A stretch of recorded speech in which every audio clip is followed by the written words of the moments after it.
ఇంట్లో కూర్చుని ఇంగ్లీష్ నేర్చుకోవాలనుకుంటున్నారా? అయితే వెంటనే మా స్పోకెన్ ఇంగ్లీష్ క్లాసెస్కి కాల్ చేయండి.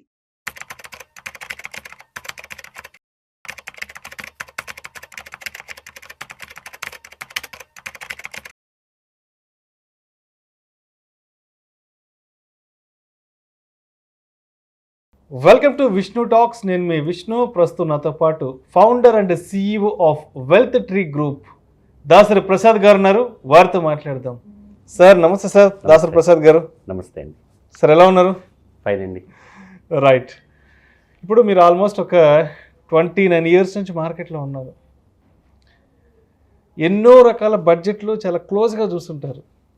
అసలు ఈ బడ్జెట్ సెషన్ అప్పుడు మార్కెట్ ఎలా రియాక్ట్ అయింది, ఎలా బిహేవియర్ అయిన సంగతి చాలా సందర్భాలలో మీరు చాలా క్లోజ్గా వాచ్ చేస్తుంటారు. కాబట్టి అంటే ఇప్పుడు మనం అన్ని బడ్జెట్ల గురించి మాట్లాడుకోలేం. మీరు 96 నుంచి ఉన్నారు కాబట్టి సో అప్పటి నుంచి ఇప్పటిదాకా మనం అన్ని బడ్జెట్లు మాట్లాడుకోలేం. కాబట్టి ఒక 3-4 years బ్యాక్ బడ్జెట్ సెషన్స్ అప్పుడు అసలు మార్కెట్ ఎలా రియాక్ట్ అయింది, ఏం జరిగిందో ఒక్కసారి డీటెయిల్గా మాట్లాడుకుందాం.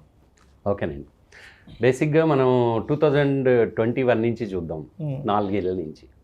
సో బేసిక్గా 2021 is a game changer budget అని చెప్పచ్చు. ఎందుకంటే the first time after covid recovery పాత్లోకి ఇండియా వచ్చి మన స్టాక్ మార్కెట్ అంత ర్యాలీ చేయడానికి కానీ లేదా గవర్నమెంట్ నుంచి రిఫార్మ్స్ పెద్ద లెవెల్లో రావడం అనేది అక్కడే స్టార్ట్ అయింది. సో 2021లో almost 2.87 lakh crores so capital expenditure కింద అలాట్ చేయడం జరిగింది. అండ్ హెల్త్ కేర్కి చాలా పెద్ద పుష్ ఇచ్చి హెల్త్ కేర్ గురించి ఎక్కువ because of the Covid face చేస్తున్నారు కాబట్టి సో దాని మీద పెద్ద ఎత్తున ఎక్స్పెండిచర్ పెట్టడం జరిగింది. సో ఆ బడ్జెట్ తర్వాత sensex almost more than 4% rally చేసింది. In fact budget day immediate rally జరిగింది. ఆ తర్వాత బడ్జెట్లు చూస్తే 2022 almost it's a non event అని చెప్పచ్చు. బేసిక్గా సేమ్ థింగ్స్ కంటిన్యూ అయినాయి కానీ బట్ పెద్దగా బడ్జెట్లో చేంజెస్ అండ్ జనాలకి పెద్ద లైక్ ఎంకరేజ్మెంట్ కానీ ఏం కనిపించలేదు. మళ్ళీ అగైన్ చూస్తే 2023లో again there is a big push on the capital expenditure, infrastructure push అని చెప్పచ్చు. Almost 10 lakh crores allotment to the capital expenditure కోసం అని గవర్నమెంట్ అనౌన్స్ చేయడం వల్ల చాలా చాలా పెద్ద లైక్ ఆశ అండ్ హోప్ అనేది జనాలకి క్రియేట్ అయింది. And you have seen the rally in the stock market also. Almost 26,300 దాకా వెళ్ళడానికి ఆ బడ్జెట్ కారణం అనొచ్చు. మళ్ళీ again when we come to 2024 again it's a non event అంటే ఏంటంటే బేసిక్గా ఆ బడ్జెట్ వల్ల ఒకటి వచ్చేసేసి capital gains long term capital gain tax almost 10% నుంచి 12%కి మార్చడం, అలాగే short term capital gain tax 15% నుంచి 20% చేయడము జనాలని నిరుత్సాహపరిచిందనే చెప్పాలి. అండ్ ఆల్సో టైటనింగ్ అంటే మనీ టైటనింగ్ అనేది ఎక్కువ జరగడం వల్ల కన్జంప్షన్ అనేది కొంచెం తగ్గడం కూడా జరిగింది. సో 2024 and 22 ఈ రెండు బడ్జెట్లలో పెద్దగా ఏమీ ఉత్సాహకరమైన అంశాలు లేననే చెప్పాలి. బట్ 2021 and 23 రెండుసార్లు మార్కెట్ ర్యాలీ చేయడం జరిగింది. సో లాస్ట్ 4 years చూసుకుంటే కనుక ఇది సినారియో. సో ఇప్పుడు ఈ 25కి బడ్జెట్కి సంబంధించి బడ్జెట్ ఎక్స్పెక్టేషన్స్ ఎలా ఉండబోతున్నాయి అండ్ మార్కెట్కి సంబంధించి ఎటువంటి రియాక్షన్స్ ఉండబోతున్నాయి? అసలు బేసిక్గా ప్రజెంట్ బడ్జెట్ చాలా కీలకమైన బడ్జెట్ అని చెప్పాలి. ఎందుకంటే జనరల్గా ఎకానమిక్ సైకిల్స్లో 4 సైకిల్స్ ఉంటాయి. గ్రోత్, దెన్ రిసెషన్, దెన్ స్లంప్లోకి వెళ్ళిపోతాయి కొన్ని కంట్రీస్, దెన్ రికవరీ. ఈ 4 ఎకానమిక్ సైకిల్స్ అంటాం. మనది గ్రోత్ సైకిల్లోనే ఉంది ఇండియా. కానీ there are some recession fears అనేవి పట్టుకున్నాయి. ఎందుకంటే కన్జంప్షన్ ఏదైతే ఉందో అది స్లో డౌన్ అయింది.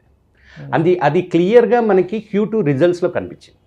సో Q2 రిజల్ట్స్లో కంపెనీల పెర్ఫార్మెన్స్ కానీ లేదా వాళ్ళ బిజినెస్ కానీ అనుకున్నంత బాగా రాకపోవడం వల్ల ఇప్పుడు స్టాక్ మార్కెట్ కరెక్షన్ ఏదైతే చూస్తున్నామో 26,300-400 లెవెల్స్ నుంచి నవ్ ఆల్మోస్ట్ 23,000కి ట్రేడ్ అవుతుంది. సో ఈ కరెక్షన్ అనేది కూడా మెయిన్ ఏంటంటే because of the main reason is slowing down of the rural and urban consumptions వల్ల. సో ఇప్పుడు ఈ కన్జంప్షన్ని బూస్ట్ చేయడం అనేది చాలా పెద్ద అవసరం ఈ బడ్జెట్ వరకు వస్తే. అపార్ట్ ఫ్రమ్ దట్ ఎప్పుడైతే క్యాపిటల్ ఎక్స్పెండిచర్ కనుక పెంచడము అండ్ క్యాపిటల్ అలాట్మెంట్ అంటే ఇన్ఫ్రాస్ట్రక్చర్ పుష్ ఎప్పుడైతే ఏ బడ్జెట్లో అయితే ఉందో ఆ బడ్జెట్స్లో ఆ పర్టికులర్ ఇయర్స్లో ర్యాలీ చూసాం మనం. సో ఈ బడ్జెట్లో మెయిన్ అంశాలు ఏంటంటే, ఒకటి మనం ఇన్ఫ్రాస్ట్రక్చర్ మీద ఎంత ఇంకా ఎక్కువ అలాట్మెంట్ అనేది జరుగుతుంది అనేది చాలా క్రూషియల్ థింగ్. నెంబర్ 2 వచ్చేసి కన్జంప్షన్ పెరగాలంటే ఏం చేయాలి? జనరల్గా కన్జంప్షన్ ఎప్పుడు పెరుగుతుంది? జనాల దగ్గర డబ్బులు ఉంటే పెరుగుతుంది. సో అన్ఫార్చునేట్లీ మనకున్న ట్యాక్స్ లాస్ ప్రకారం కానీ లేదా ట్యాక్సేషన్ దీని ప్రకారం కానీ చాలా ఎక్కువ ట్యాక్స్ పే చేస్తున్నాం మనం. సో జిఎస్టీ అనొచ్చు, లేకపోతే డబల్ ట్రిపుల్ ట్యాక్స్ పే చేయడము. దెన్ అగైన్ మనకున్న స్లాబ్స్ కూడా ఏవో కొన్ని చేంజెస్ చేసినా ఇంకా అది జనాలకి middle class, especially middle class is the main thing which is very important for consumption growth. So but middle class వాళ్ళకి అంత అవకాశము, డబ్బులు మిగిల్చుకునే అవకాశం అయితే కనిపించకపోవడం వల్ల గ్యారంటీగా ఈ కన్జంప్షన్ పెంచాలి అంటే మిడిల్ క్లాస్ చేతులు కొంచెం డబ్బులు వచ్చేలా చూడాలి. దానికి ఒక మార్గం ఏంటంటే changing the income tax reforms income tax direct ట్యాక్సెస్లో కనుక చేయగలిగితే, అండ్ బడ్జెట్ ఎక్స్పెక్టేషన్లో one of the main expectation అది ఈ రోజున.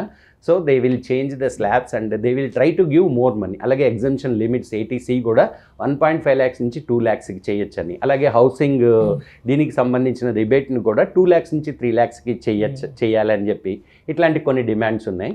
Apart from that there is another major problem in the world today is the Trump tariffs and trade wars.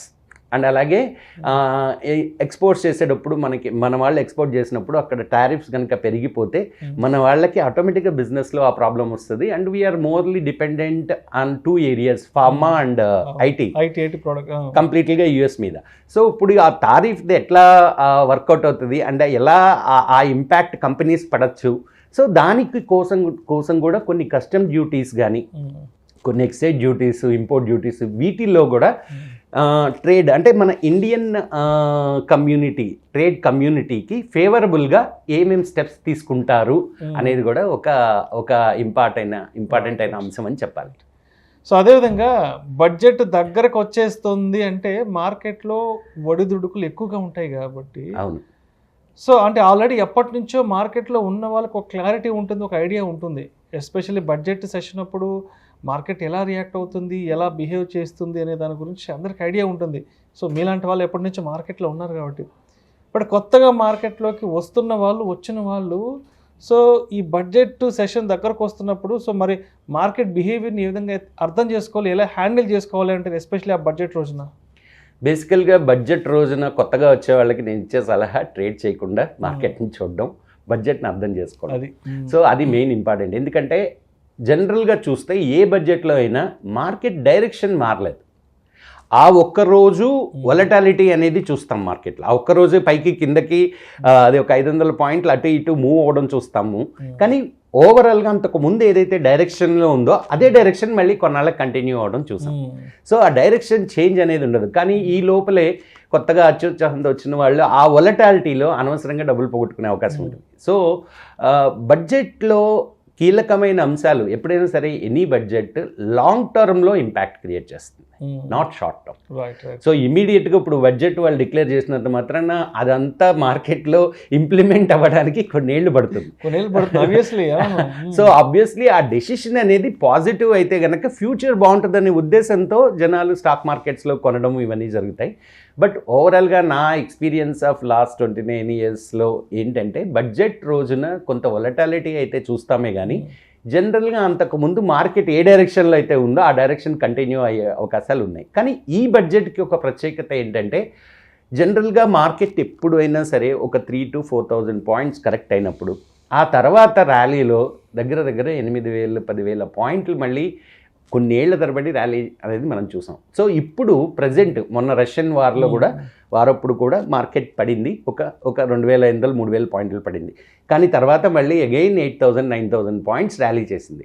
So దీన్ని బట్టి చూస్తే ఈ కరెక్షన్ వచ్చింది కాబట్టి ఇప్పుడు గనక ఒక పాజిటివ్ ట్రెండ్ కనుక ఈ బడ్జెట్ క్రియేట్ చేయగలిగితే then again there is a very good like levels to invest in this markets. కాబట్టి బడ్జెట్ ఉత్సాహకరమైన అండ్ దెన్ పాజిటివ్ బడ్జెట్ కనుక సీతారామన్ గారు ఇచ్చి అన్ని ఏరియాస్ వాళ్ళని సంతృప్తి పరచగలిగితే, ముఖ్యంగా industry, middle class and general industrial community, బేసికల్గా ఏంటంటే ఎవరైతే బిజినెస్ దీంట్లో ఉన్నారో అండ్ ఎంఎస్ఎంఈస్కి వాటికి ఆల్రెడీ చాలా వరకు బెనిఫిట్స్ ఆల్రెడీ మన గవర్నమెంట్ క్రియేట్ చేస్తుంది. సో ఇంకా ఏ రకమైన సపోర్ట్స్ అనేది గవర్నమెంట్ ఇస్తుంది.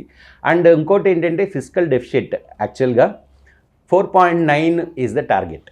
సో 4.9% ఆఫ్ జీడిపి అనేది లాస్ట్ ఇయర్ టార్గెట్. కానీ ఈసారి దానిని దృష్టిలో పెట్టుకుని వీళ్ళు గనక నిజంగా ప్రోత్సాహకరమైనవి ఎక్కువ అలాట్మెంట్స్ చేయకపోతే గనక ఫిజికల్ డెఫిసిట్ కొంచెం ఎక్కువైనా పర్వాలేదు, కానీ ఇప్పుడు liquidity is the problem. So ప్రస్తుతం ఎకానమీలో ఉన్న ప్రాబ్లము మన ఇండియన్ మార్కెట్ కరెక్షన్ ఉన్న లిక్విడిటీ, అంటే బేసిక్గా మనీ టైటనింగ్ అనేది అయింది. అండ్ ఆర్బీఐ కూడా ఈవెన్ యుఎస్ కూడా ఆల్రెడీ 2 సార్లు రేట్ కట్ చేసిన ఆర్బీఐ ఇంతవరకు రేట్ కూడా కట్ చేయలేదు. సో ఈ బడ్జెట్ చాలా క్రూషియల్ అనే చెప్పాలి టు గివ్ ఎ క్యూ, అంటే ఒక పాజిటివ్ వేలోకి మార్కెట్ని తీసుకెళ్ళడానికి ఈ బడ్జెట్లో వాళ్ళ వ్యూస్ అండ్ అలాగే గవర్నమెంట్ ఏం చేయబోతుంది అనేది ఒక ఇంపార్టెంట్ అంశం అని అనుకోవాలి. Right, thank you sir, thank you so much Prasad గారు.